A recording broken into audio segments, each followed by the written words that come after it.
He whakaero Māori ka tāngia ki runga I ngā taonga hoko katoa mo te ipu whutupōro o te ao.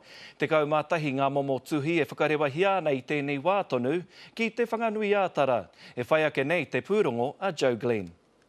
Koeni ngā tohu I whakairote e ngā kai toi o ngā aho me ngā titoa.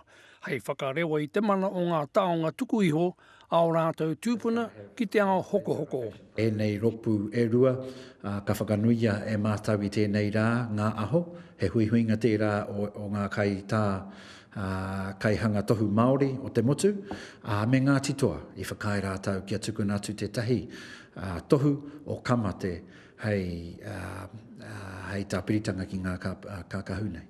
Ko te pūtake o ngā tohu, ko tērā o te aroha, te māia o te tangata, me te taha ki te wairua. Ko te hari ko a te rōpu o ngā aho, kai te tautoko te pōri futu pōro o te ao, ki wā rātau mahi. The designs were actually generated around a number of themes. Aroha,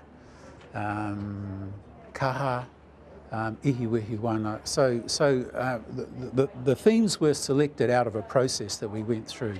I tēnei wā ko te kamupene whatu kākahu o Waitaha, pe te kamupene hanga taputapu hā kinakina, ko whakae kia whakamaua ngā tohu nei, ki runga I wā rātou taonga hei hoko.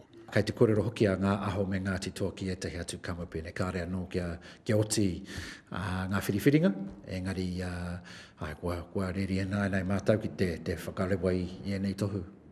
Tētahi whakatūpato a te uniona futu paora ki te motu. E kore te tangata rōpū rāne e whakaitia ki te whakamau pokanua I ngā tohu nei, hei hoko taonga. Joe Glenn, Te Karere.